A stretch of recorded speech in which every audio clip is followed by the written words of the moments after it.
He didn't say it with anger. He said it like a fact, like weather. "Graves are warmer," Owen muttered, tossing the blanket at my feet. And just like that, my bones went colder than they already were. I sat there, frozen, on the edge of the pull-out bed in the attic, still wrapped in the cardigan I'd worn since morning. The draft came from the window he always forgot to close. I had simply asked softly if he could bring me an extra blanket from the hall closet. It was past midnight, and the house was asleep, except me and apparently Owen, glowing blue in the face from whatever game he couldn't put down. I hadn't knocked on his door to lecture. I hadn't said a word about the plates under his bed or the clothes on the floor. I'd only whispered from the hallway, "Sweetheart, would you mind bringing me a blanket? I'm a little cold." He didn't even look at me. By the time I bent to pick up the blanket from the floor, he was gone. Door shut. Clicked. No goodnight. Not even a joke. I didn't cry. Not right away. I just stood there, blanket in hand, staring into the dark hallway like maybe someone would come say, "He didn't mean it, Maeve." But no one did. That was the difference between discomfort and clarity. Discomfort makes you shift in your seat. Clarity makes you stand up. The attic had no insulation. When they first moved me up here, they said they'd renovate it soon. That was 5 winters ago. At first, it was a temporary solution, just until the baby was born, just until they figured out school, just until the guest room stopped being an office. Just.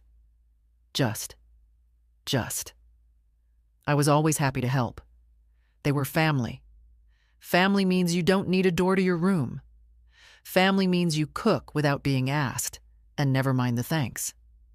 Family means they roll their eyes when you talk about landlines or prices in the 80s. And family means, apparently, when you ask for warmth, your grandson thinks of death before comfort. I curled up on the bed and pulled the blanket around me, thin as it was. My knees ached. My chest felt hollow in a way no one saw. You can get used to anything, until one day, you can't. That night, I didn't sleep. The clock blinked 2:13, then 3:42, then 5:01. I lay still, counting the ways I'd made myself small. How many birthdays I had baked for. How many mornings I'd made lunches while everyone else was still brushing their teeth. How often I had said, "No, I'm fine," when I wasn't. At 6:05, the sky began to pale. I got up, my joints cracking like kindling. I made the bed, brushed my hair, put on my softest sweater. The green one, Henry always said, made me look like a leaf in spring. I tiptoed downstairs. The kitchen was quiet. A few cereal bowls still on the table, the usual trail of crumbs. I made coffee. Nobody came down.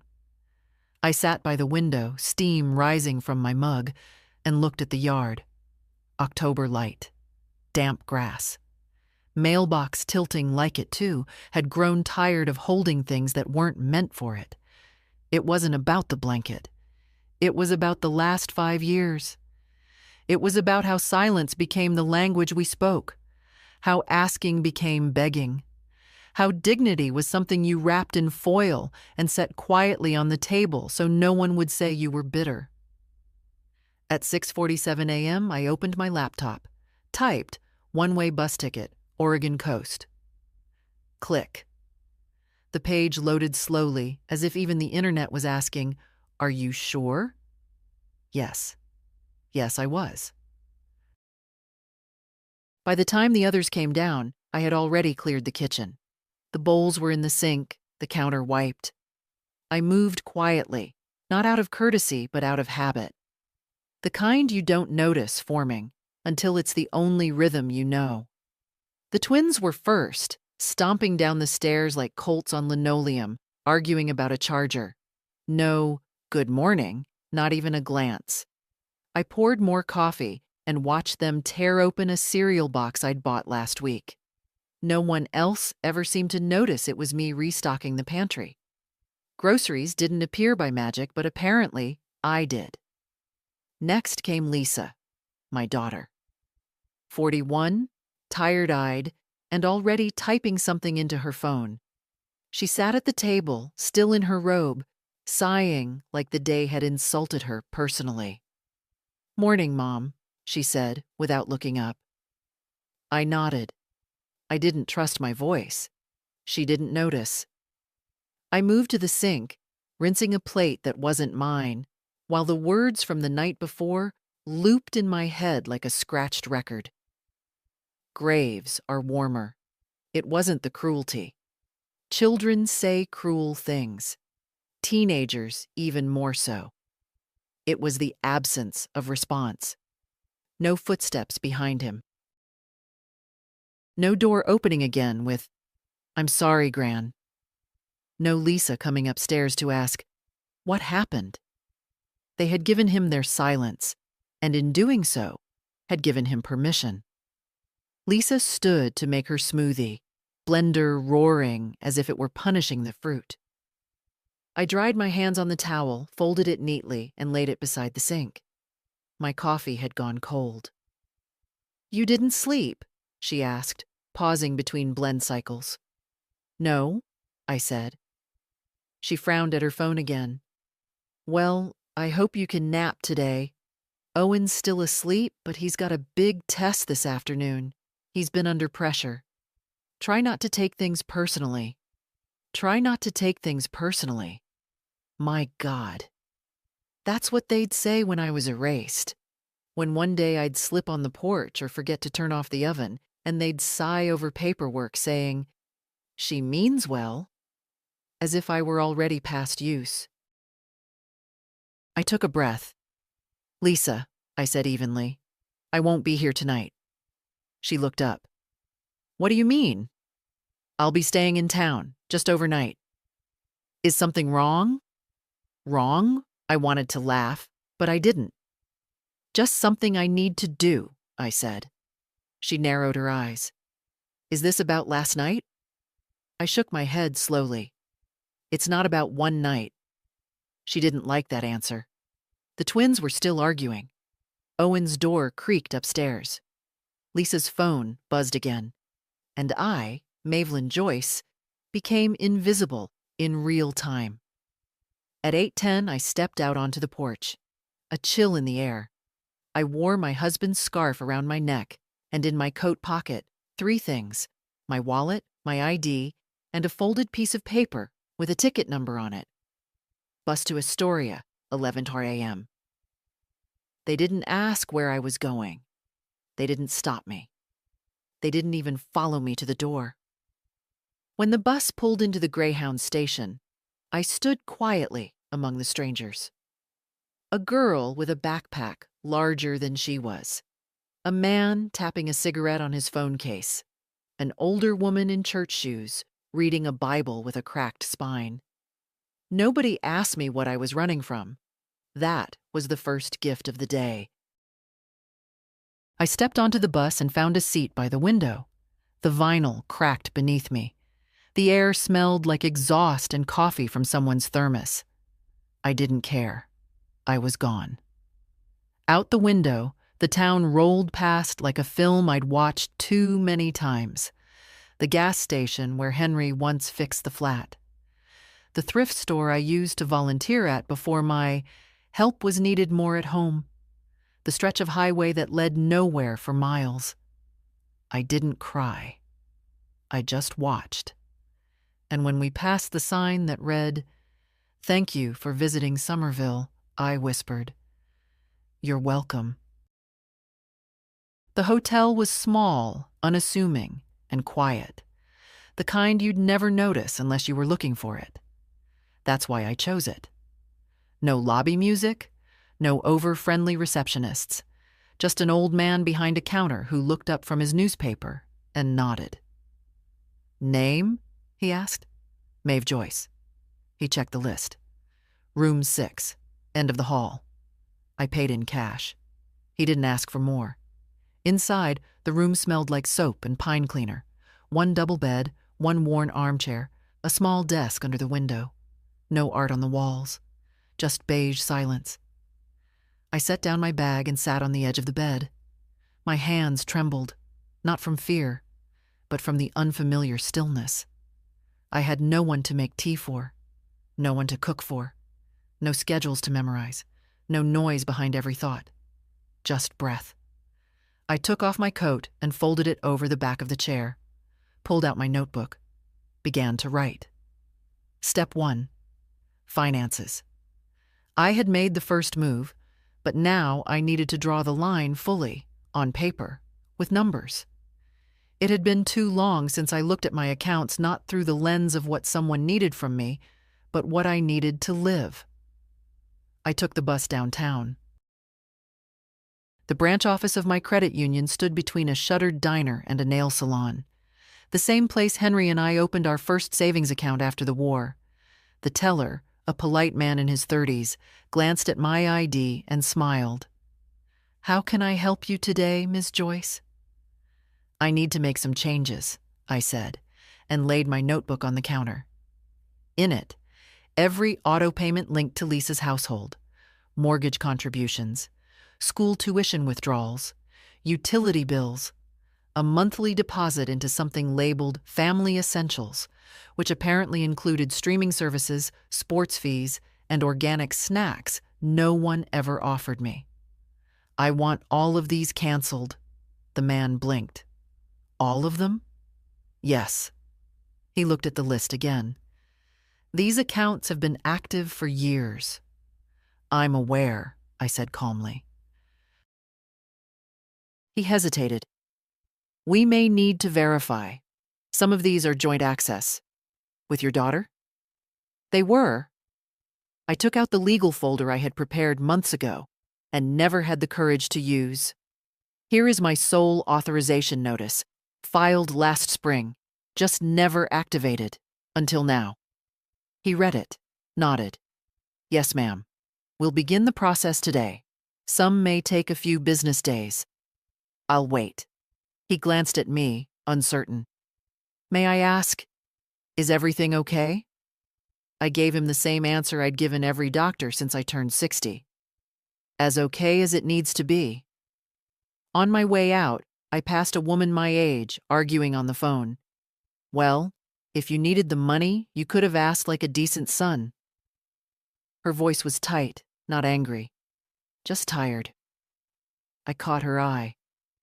We shared a small, flickering look, like veterans passing in a hallway. Back at the hotel, I made myself tea from the lobby's sad little stash. Sat by the window. Watched the streetlights blink on. My phone buzzed. Missed call. Lisa. 3 times. Then Owen. Then home. No voicemail. They didn't leave words. They left silence, like punishment. It used to scare me. But silence now was just quiet. At 7:43 p.m., a text arrived. "Lisa. The school just called. Payment didn't go through. Did something happen? No. Are you okay? No. Where are you? Just the transaction that failed." I didn't answer. A second text followed. "Lisa. Did you cancel everything? Mom, we needed that. We have responsibilities." I typed slowly, thumb deliberate. Me. So did I. I powered off the phone and set it face down. That night, I slept under a blanket that didn't smell like someone else's cologne, in a room that didn't echo with footsteps above my head. No shouting, no cold drafts, no explanations. And for the first time in 5 years, I slept through the night. The phone was back on by morning only because I needed to check the bus schedule, not because I expected anything different from the messages. But there it was, 11 missed calls, 7 texts, 2 voicemails. None from Owen. "Lisa. You've made your point. Can we talk now?" Lisa. "You're punishing the whole family for one bad night?" Lisa. "Mom, this isn't like you." Lisa, did someone put this idea in your head? Lisa, can you please just call me back? I didn't. Instead, I opened my small notebook and crossed out 2 lines: school payments and monthly grocery deposit. The ink smeared slightly. My hand was steadier than yesterday. The third voicemail was from Lisa's husband, Andrew. His voice was clipped, low. Maeve, it's Andrew. I don't know what's going on, but we've got bills due this week. Lisa's upset. Owen's got finals. This really isn't the time. Let's be reasonable. Let's be reasonable.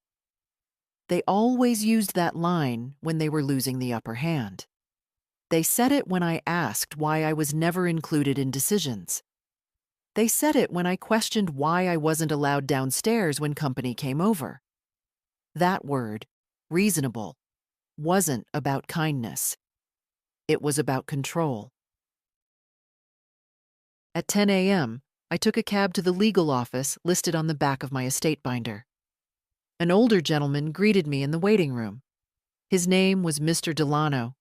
He had kind eyes, an over-ironed collar, and the same leather chair I remembered from the time Henry and I did our first will.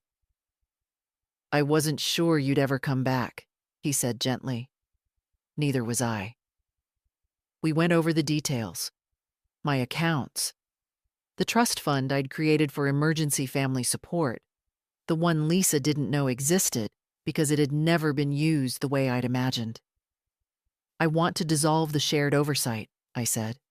Going forward, all discretion is mine alone. Any changes to your will? I hesitated. Yes. I took a deep breath. Remove Lisa as primary beneficiary. He looked up. Assign that portion to my niece, Becca Morgan. Lives in Ohio.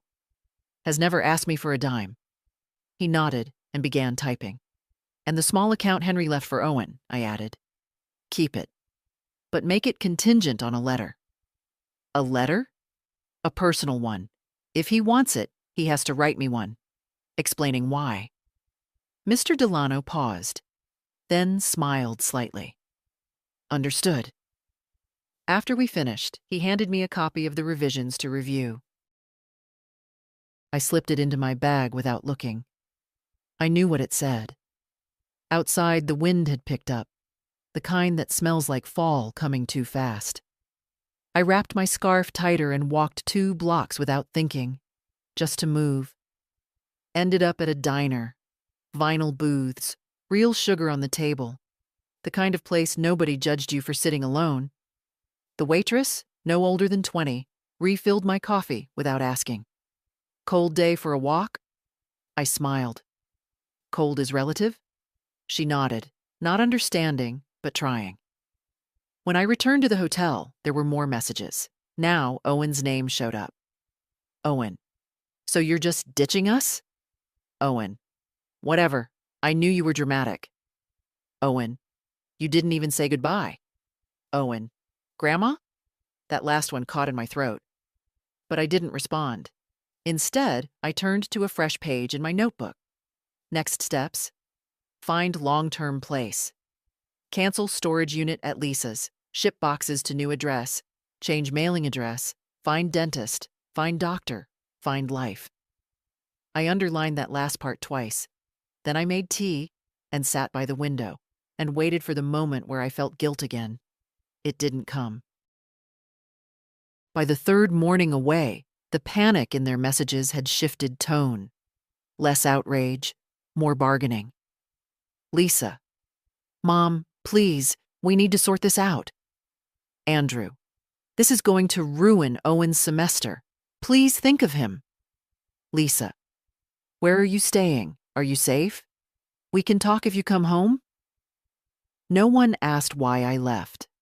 No one asked what I needed. Just what I could still give. I shut the phone off again and laid it on the nightstand.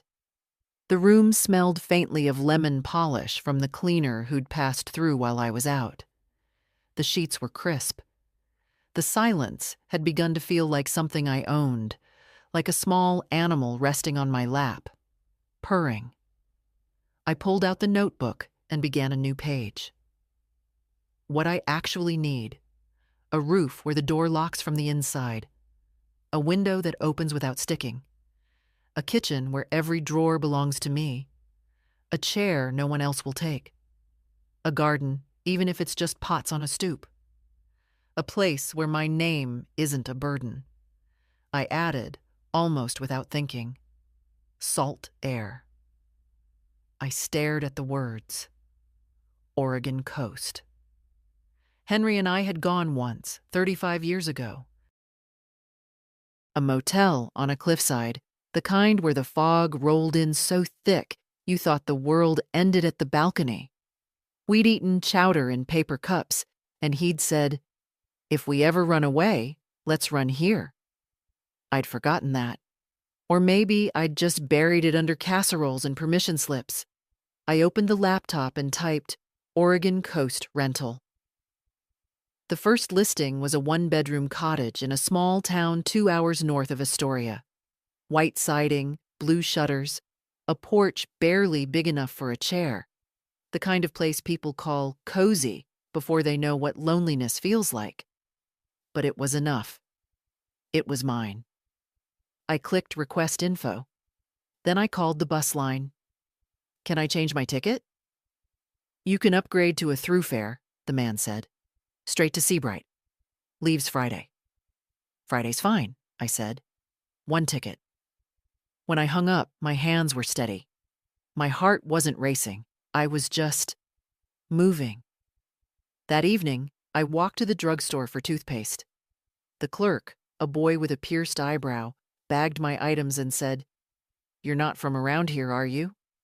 "No," I smiled, "but maybe I will be."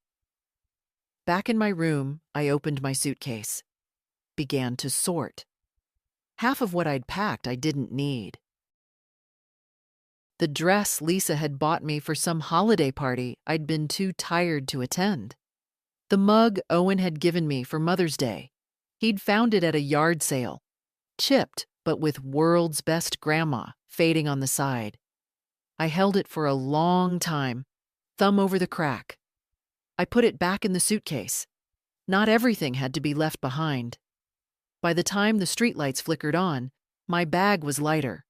2 pairs of jeans, 3 sweaters, the scarf Henry loved, his old watch, a paperback with a bookmark from page 47, and the little box where I kept the note he'd written before surgery. "Don't forget who you are, Maeve." I sat on the bed, the box in my lap. Outside, cars hissed through puddles. Someone's dog barked twice. Somewhere, Lisa was probably at the kitchen table, scrolling through bank apps, trying to make numbers work without me. Owen might be on his phone, rehearsing what to say when he saw me again. But this wasn't about them anymore. It was about me. Friday, I would leave this town not as a ghost slipping out, but as a woman walking away on her own legs, with her own ticket, with her own plan. I placed the note back into the box, closed the lid, and whispered it out loud for the first time in years. Don't forget who you are. Thursday dawned gray and damp, a sky the color of pewter. From my hotel window, I could see gulls wheeling over the parking lot, crying at nothing. I sipped weak coffee from a styrofoam cup and stared at the street below. Tomorrow I would be gone. But today still belonged to this in-between life, one foot out the door, one still hovering over the threshold. I pulled my coat on and went outside. The air smelled like wet asphalt. A small bakery across the street had just flipped its open sign. Inside, the glass case gleamed with cinnamon rolls and croissants. I ordered one of each, not because I could eat them, but because I liked the look of abundance on the plate. I took a seat by the window. For the first time in years, I had breakfast that I didn't prepare for someone else. At the next table, a young mother was cutting a muffin for her toddler. She glanced at me, smiled, and said, "They grow fast." I nodded. Faster than you think. Her little boy reached for the sugar packets. She laughed, gently moved them away, and kept talking to him. It was such a simple thing, attention, that it made my chest ache. I wondered if Lisa had ever looked at Owen like that. Maybe she had. Maybe she still did. Maybe we all become different people when exhaustion turns to habit. I finished half a croissant and wrapped the rest in a napkin for later. On the walk back to the hotel, I stopped at a stationery shop and bought a small pack of lined envelopes. If I was going to leave, I wanted to do it in writing, not as a text, not as a voicemail. A letter. Something that said, I was here. You may not have noticed, but I was here. Back in the room, I laid the envelopes on the desk and took out my pen. But the words didn't come yet. My mind was too crowded. Instead, I did something I hadn't done in years. I cooked for myself. There was a small communal kitchen off the hotel lobby, nothing fancy, just a stove, a sink, a pot. I bought some vegetables from a corner store and made a soup Henry used to like. Onions, potatoes, a little dill. The smell filled the empty space, and for a moment it felt like home.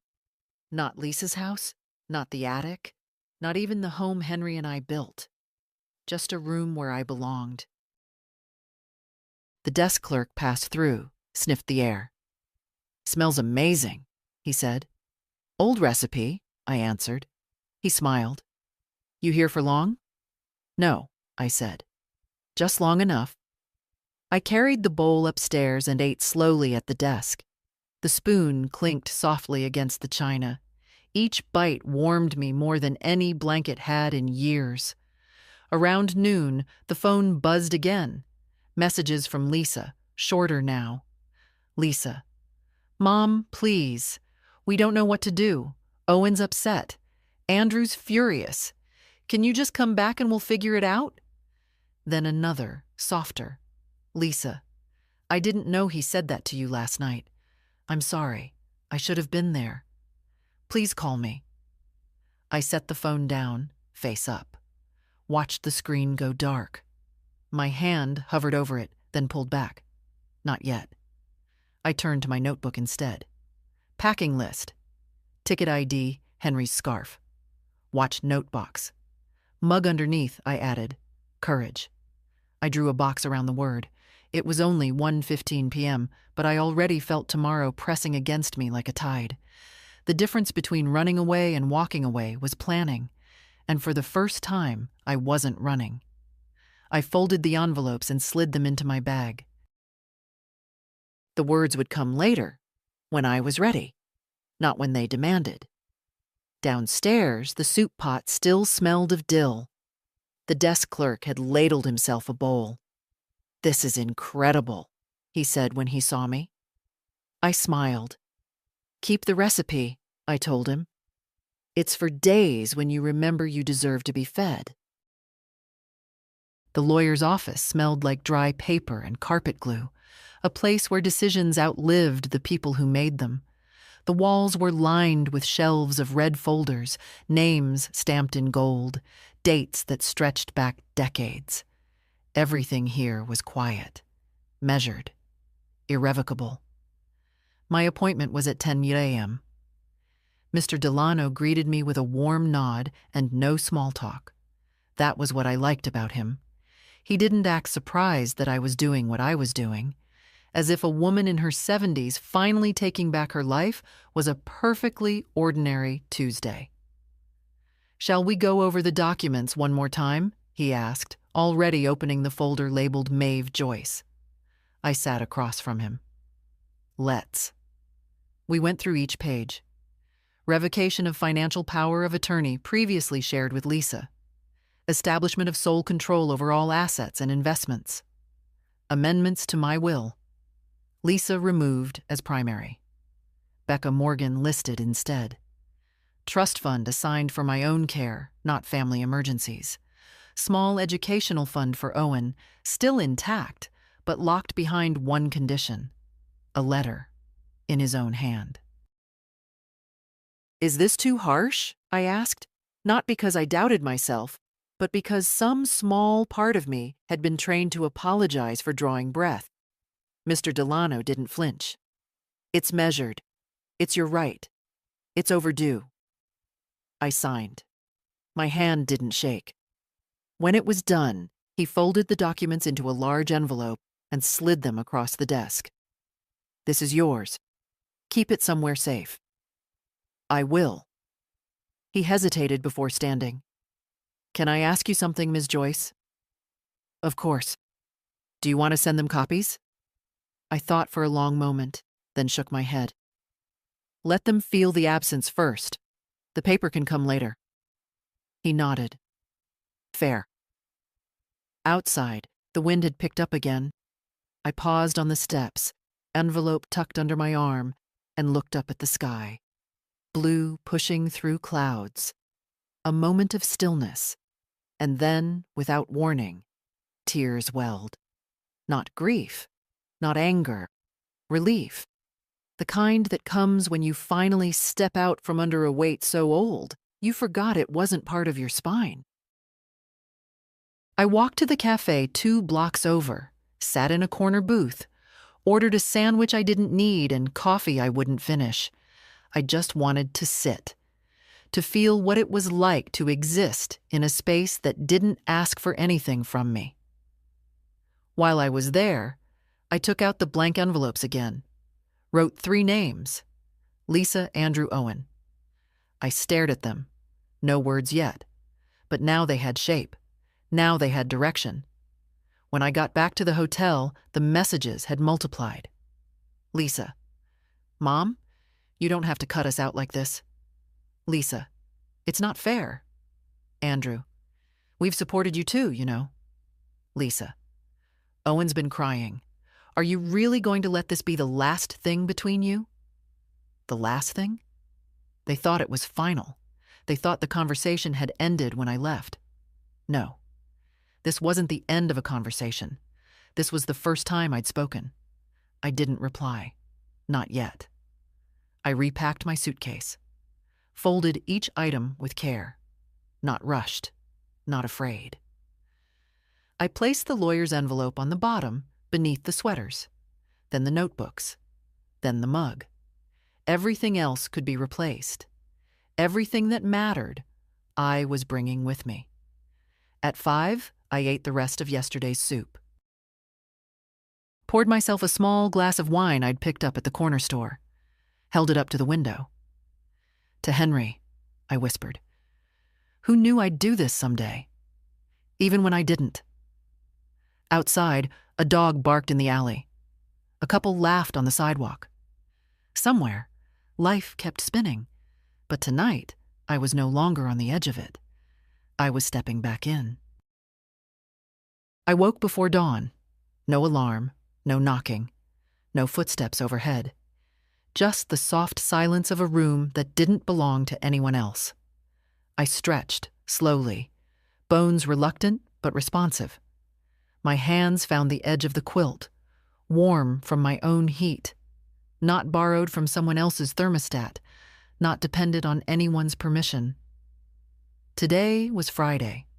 Today I was leaving.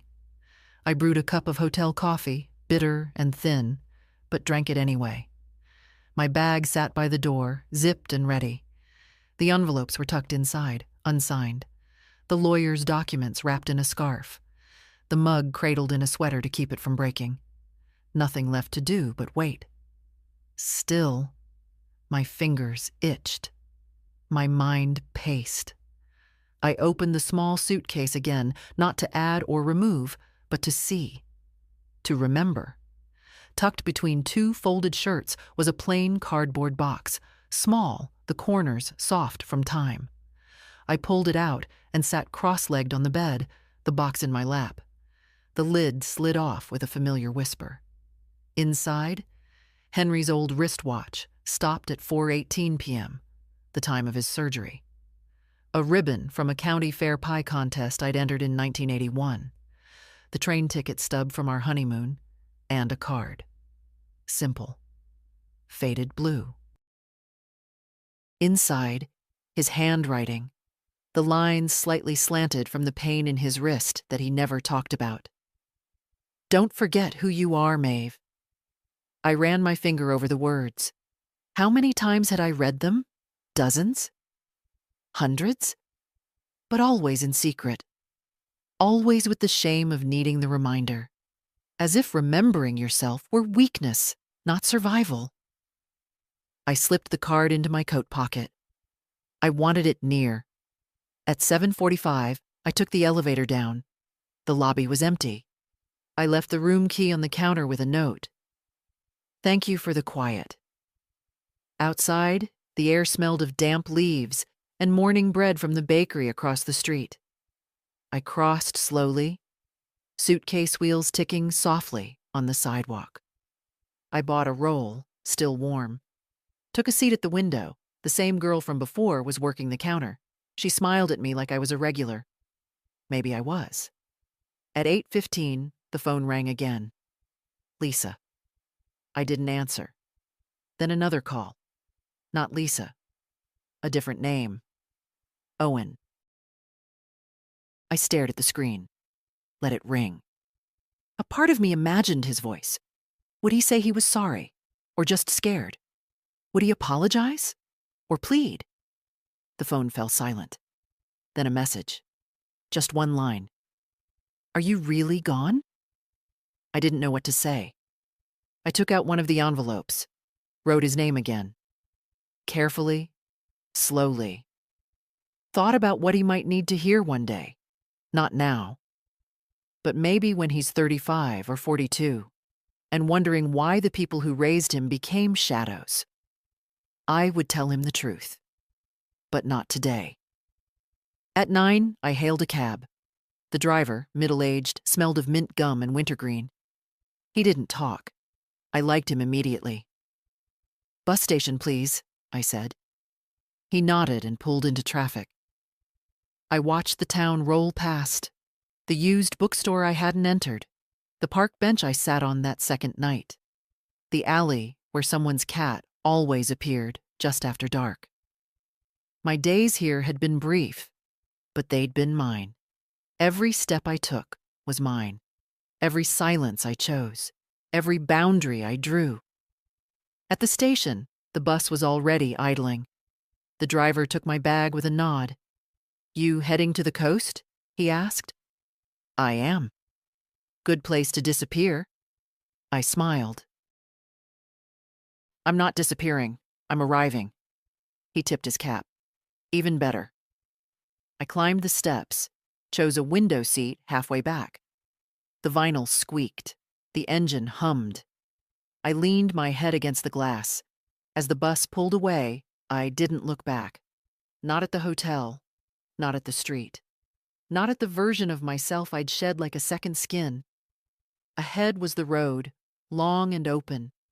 And somewhere along it, Maeve. The one Henry believed in. The one I had almost forgotten. They didn't wait long. By the time the bus crossed the county line, my phone was vibrating in my pocket. Over and over, not buzzing like worry, buzzing like alarm, buzzing like someone realizing the faucet they'd ignored had flooded the whole house. I didn't look at it. I let the calls stack. It wasn't until the second rest stop, just past the lumber mill and the rusted sign for the peach farm, that I checked the screen. 12 missed calls, 8 texts, 1 voicemail, all from Lisa. Then a new name blinked at the top. Andrew, followed by a simple sentence. What you're doing is cruel. I read it twice. Cruel.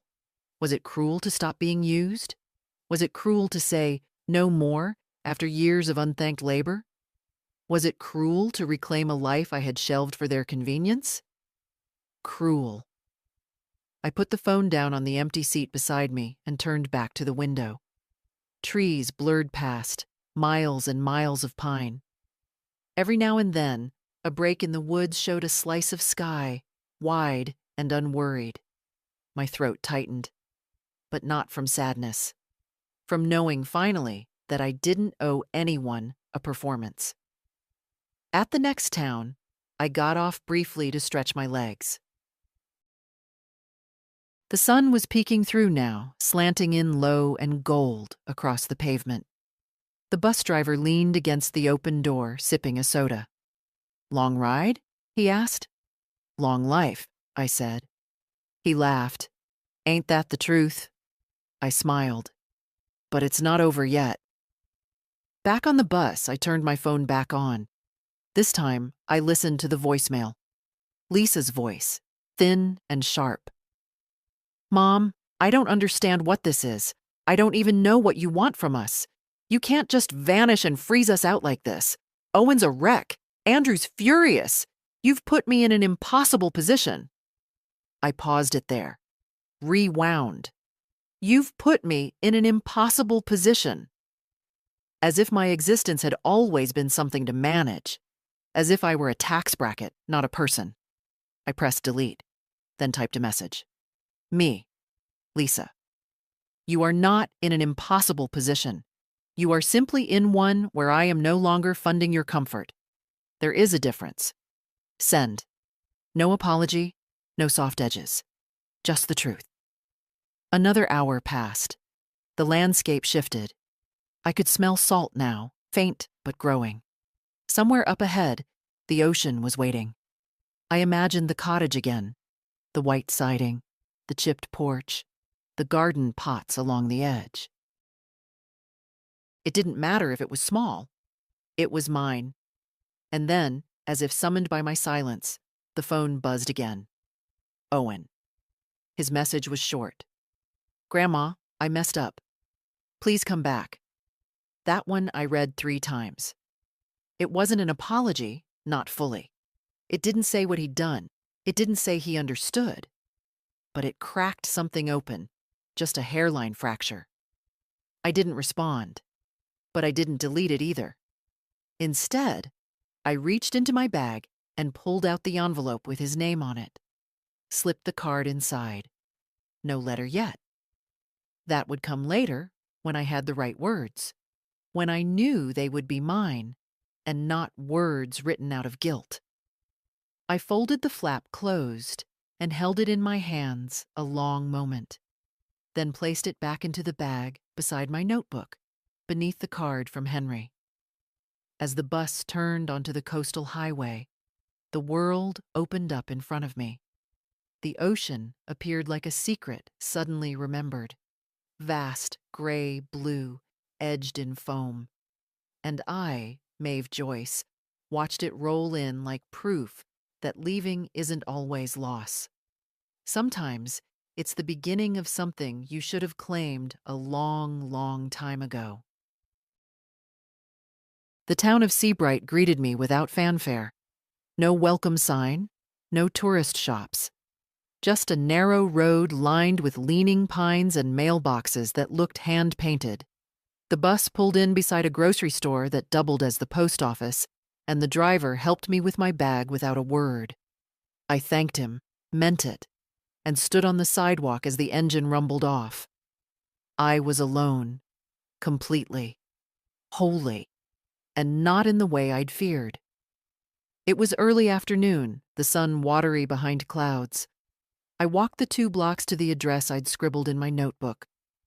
The cottage sat at the end of a gravel lane, white with blue trim, just like the photo.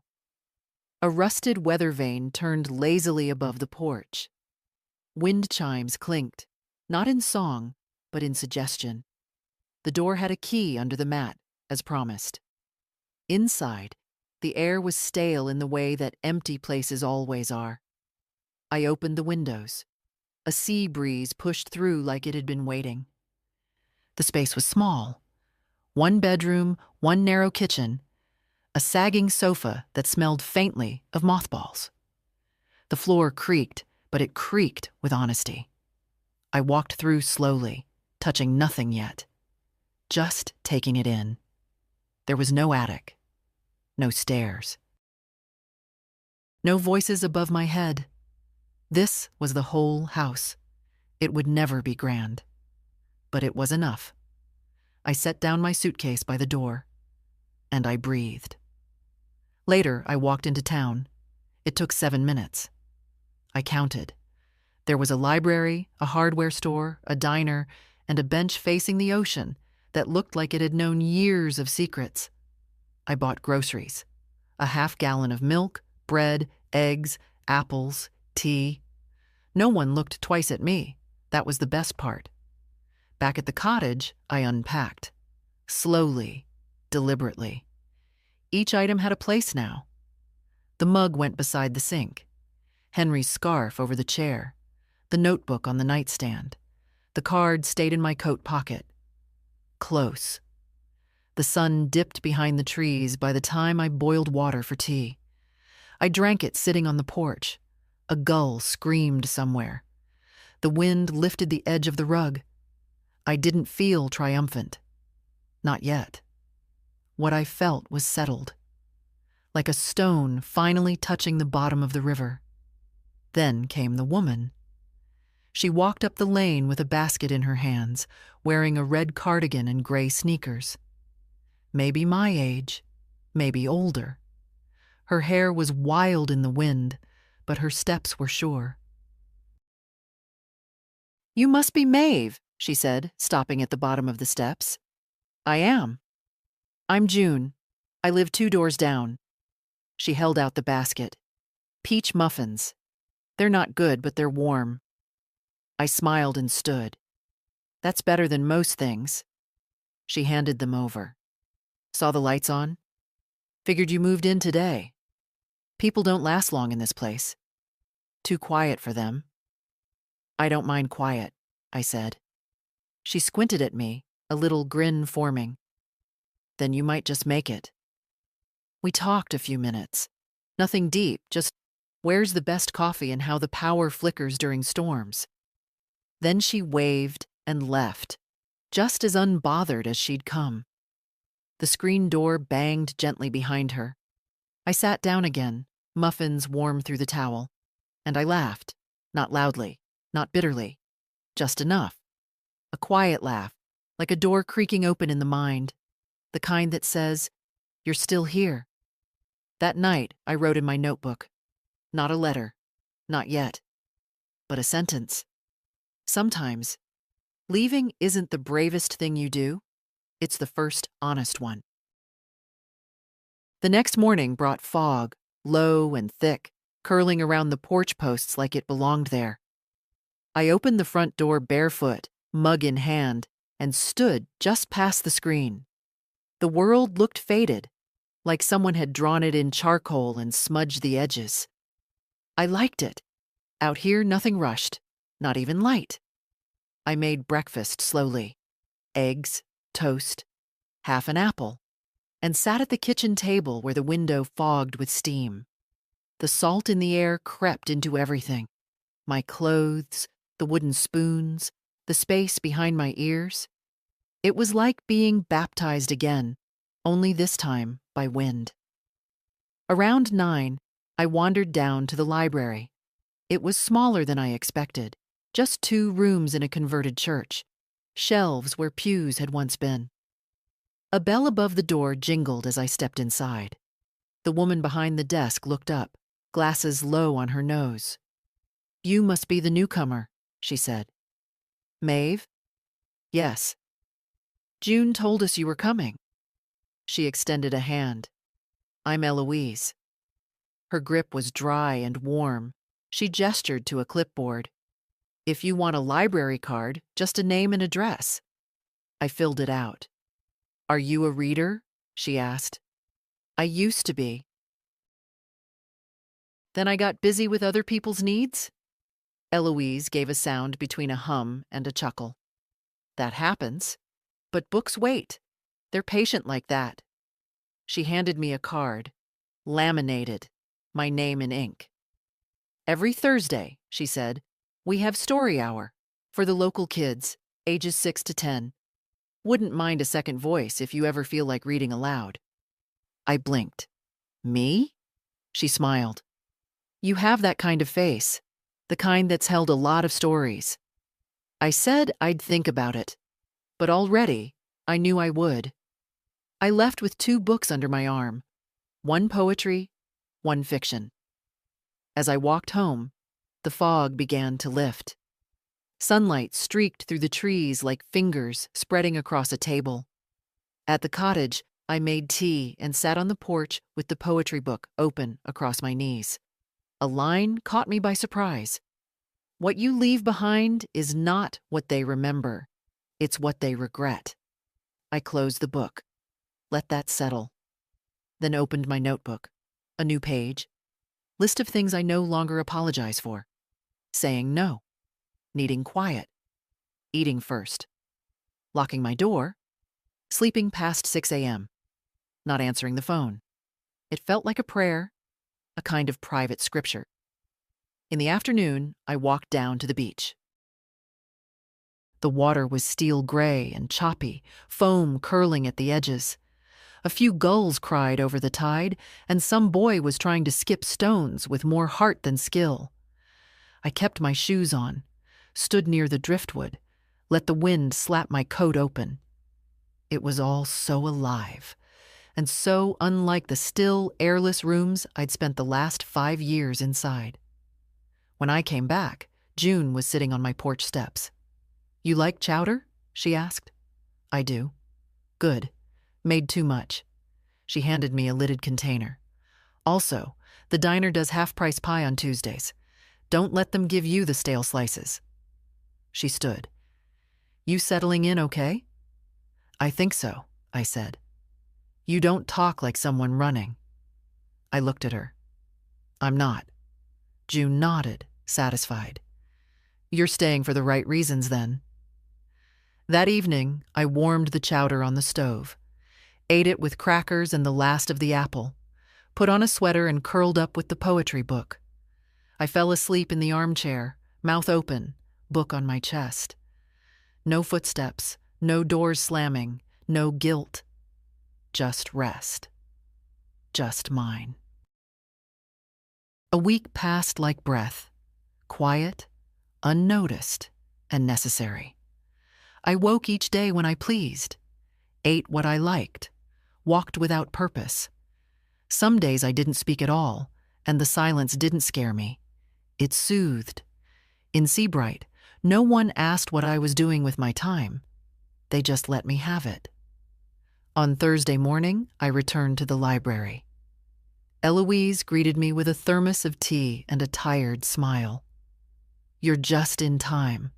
The kids are already loud." She led me to the back room, where mismatched chairs formed a circle on a faded rug. 8 children sat scattered, holding library books like shields and toys. Some were whispering, others yawning. One with a runny nose poked holes in the dust jacket of a mystery novel. "Everyone," Eloise said. "This is Miss Maeve. She's going to read to us today." A few glances. One child, the youngest, maybe 6, raised her hand. "Are you a real grandma?" The room paused. The question had weight. I nodded. "I am." That seemed to earn me something. Not awe, not fear, but a small admission into their world. I sat down, opened a book Eloise had chosen, a story about a girl and a fox. Simple, soft, with room for silence between the words. As I read, something shifted. I hadn't expected it. The way the children watched me, not as someone filling time, but as someone who mattered in this small moment. They listened. They leaned in. They let me have their attention. When I turned the last page, one girl whispered, "Can you come next week too?" I nodded. "If I'm invited." Eloise smiled from the back of the room. Afterward, as the children filed out, the girl who had asked about being a grandma stayed behind. She had freckles and untied shoes. She walked up and said, "You sound like someone who knows when people are mean." I looked at her. She didn't flinch, just waited. I said, "Sometimes I do." She nodded, like that made sense, then added, "You don't talk scared. You talk like someone who already survived it." And then she left. I sat there a long time. That afternoon, I walked the beach. The wind had teeth, but I didn't mind. The ocean was a kind of company I trusted. Loud, but never rude. Constant, but never demanding. Back at the cottage, the mail had come. A letter from Becca, my niece in Ohio. I hadn't told her everything, only enough. That I'd left. That I was okay. Her note was short. Aunt Maeve, whatever happened, I'm proud of you. Let me know if I can visit. You're not alone. I held the paper in my hand, reread it, folded it back with care. That night, I made pasta. Opened the fiction book I hadn't finished. Lit a candle, not because I needed light, but because I wanted gentleness. The phone stayed off. I didn't miss it. There's a kind of peace that doesn't shout its arrival. It just sits beside you, hands in its lap, and waits for you to notice it's always been possible. The call came on a Sunday. I'd just finished sweeping the porch when the phone, forgotten most of the day, buzzed once, just once, and then went quiet. I didn't check it right away. I made tea first. Set it on the table, pulled my sweater tighter around my shoulders, and sat with the ocean visible between the pine trunks. The waves were slow today, slow like breath. It felt like even the tide had decided to rest. Then I picked up the phone. Lisa. Just one voicemail. No texts. I pressed play. Hi, Mom. I don't even know why I'm calling anymore. Maybe just to say it out loud. She was crying, not loudly, but the kind of crying that comes from exhaustion, not grief. I recognized it. I'd done it in the attic, in bathrooms, in parked cars. I didn't know Owen said that to you, not until later. He didn't tell me. I don't even think he understood how cruel it sounded. But I did. When I heard it, I wanted to take it back, but I can't. Silence. Then, you always helped. Always. I think I just got used to it, and I hate that. I hate that I let myself treat you like you'd always be there, and it wouldn't cost you anything. I didn't mean to make you invisible. I just didn't notice you fading, she breathed. I don't expect you to come back. I don't think I'd have the courage to, if I were you. But I want you to know. I see it now. I see what I did. The line went quiet. Then, softer. I miss you. Owen does too, even if he doesn't know how to say it. I'm sorry, Mom. Click. I sat holding the phone like it had weight. Not anger, not triumph. Just gravity. I didn't cry. I just sat. Later, I opened the drawer where I'd kept the 3 envelopes. One with Lisa's name, one with Andrew's, one with Owen's. Only Owen's had something inside. I took out a new sheet of paper. I didn't write a response. Not yet. I wasn't sure I ever would. But I wrote a sentence to myself. They heard the silence louder than my voice ever reached them. Then I put the paper away. The next day, I walked to the diner, sat at the counter. June was there, sipping coffee, reading yesterday's crossword. She looked at me and said, "You look like someone who just got a letter she didn't expect."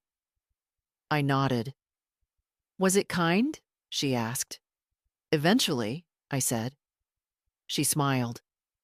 "That's the best kind. The ones that arrive late but honest." We didn't talk much after that. She went back to her crossword. I had eggs and toast. We were just 2 women who had outlived the roles the world assigned to them and found we were still here. That evening, I sat on the porch again. The wind had picked up. The sky had turned the color of oyster shells. I wrapped the blanket tighter around me and thought about what Lisa said. I see it now. That's all I'd ever wanted. Not money, not apology, just recognition. To be seen, not for what I gave, but for who I was before they needed me. The first rain came that night. Not the scattered drizzle I'd grown used to, but a full, clean downpour. Sheets of water slapping the windows, drumming on the tin porch roof, pooling in the dips of the gravel path. I stayed inside, wrapped in Henry's scarf, a book in one hand, the phone, still silent, in the other. I didn't turn it on, not out of spite, just because I didn't want to hear anything more. For once it was enough to live without narrating it. I lit a candle, not for light, but for company. The cottage glowed gold and soft, the way kitchens should glow in stories where no one is afraid to come home. The next morning, the rain had stopped, but the fog stayed. I opened the front door and let it in, let it fill the corners, let it sit on the floor like a cat refusing to move. I made coffee, toast, listened to the wood creak beneath me. I loved this place more for its wear. Later, I found myself at the post office. The clerk, a woman named Darlene, had already started recognizing me. "I figured we'd see you today," she said, handing over a single envelope. No return address. Just my name, written in a teenager's awkward print. Owen. I stood outside the post office, letter unopened in my hand. Not because I was afraid of what he'd written, but because I already knew he had written something. That was enough. For now. I walked to the beach, sat on the same driftwood log. The sea was rough today, unapologetic. But I liked it best that way. I opened the letter. It wasn't long. "Grandma, I'm not good at letters, but Mom said if I wanted to understand anything, I had to write you one. So here it is. I didn't mean what I said that night. I mean, I did say it, but I didn't get how bad it was. I just wanted you to go away. I thought you were being annoying. I didn't think about how you felt, or how cold it was. I just didn't care. That's the part that feels the worst now. You used to make me pancakes on my birthday. Remember? You always let me put the syrup on first, even if I made a mess. I thought you were just there, like the couch, like the fridge. Now you're not here, and I feel it everywhere. I don't know how to fix what I did, but I hope you're okay. I hope you found a warm place. I miss you. Owen." I folded the letter slowly. The paper was cheap notebook stock, the kind that wrinkles if your hand sweats while writing. There was no manipulation in it, no plea, just the awkward truth of a boy who had never been taught how to see the people who raised him. I placed the letter back in the envelope and tucked it into my coat. Not everything needs an answer right away. Some things just need time to echo in the air. That night, I brought the letter inside and placed it in the same box as Henry's note. 2 voices, 2 different times, both reminding me I still existed, still mattered. As I lay in bed, I thought about the attic, the cold, the silence, the years I'd mistaken usefulness for love. And I knew I would never go back. Not because I was angry, but because now I understood what warmth truly meant. I mailed my reply on a Monday. Just one letter, just one page. Not forgiveness, not closure, just truth, offered calmly, like a cup of water set beside a tired traveler. "Owen, I got your letter. I read it slowly, twice. You wrote like someone who was finally looking at the world with both eyes open. I'm glad you did. I don't need you to fix it. I just needed you to see it. That night, when I asked for warmth and you tossed that blanket, it wasn't just the words. It was what they stood on. All the years I was there, and you never thought to wonder if I wanted to be. I gave until I stopped recognizing myself. Now I'm learning to give again, but only what's mine to give. I hope someday you understand that for yourself, too. And Owen, I still love you, but I'm no longer waiting in silence to prove it. I didn't write to Lisa or Andrew. Not yet. Maybe not ever. Some letters stay unwritten, not out of resentment, but because the message has already been delivered in the quietest, clearest language. Absence. That afternoon, I made stew. Thick, peppery, the kind Henry would have stirred twice before sneaking a taste. I let it simmer while I sat by the window, notebook open, pen uncapped. I wrote the last line of the page I started months ago. I lived, not just survived, not just endured. I lived. And it was true. Not loudly. Not for applause. Not to prove anything. Just because I'd stopped believing I had to earn my space on the earth. Outside, the fog was lifting. The gulls were back. The tide rolled in, steady and deep, like breath. The cottage was still drafty in the corners. The floor still creaked. But the silence no longer sounded like punishment. It sounded like peace. Later, I went into town. Bought a new scarf from the little shop near the post office. Yellow. Unapologetically bright. The kind of color I never let myself wear when I was trying to disappear. June saw me from the other side of the street. "Nice choice," she called. "You look like someone with a life." I smiled. "I feel like someone who claimed one." She nodded. Didn't press. We understood each other without stories. Back home, I hung the scarf by the door. Then, for the first time since arriving, I lit the porch light. Not for them, not in case they came, but because I was no longer hiding. Because this life, this peace, this quiet act of self-return was something I wanted to see clearly, even in the dark. I sat outside as the sky turned pink, ate a slice of pie, listened to the hum of insects, the occasional bark of a distant dog, the soft thud of my own steady heart, and I thought, let them remember this. Not the woman in the attic, not the one who begged for blankets, but the one who walked out with nothing but a coat, a scarf, and a name she was ready to wear again. If this story found you at the right time, let it stay with you.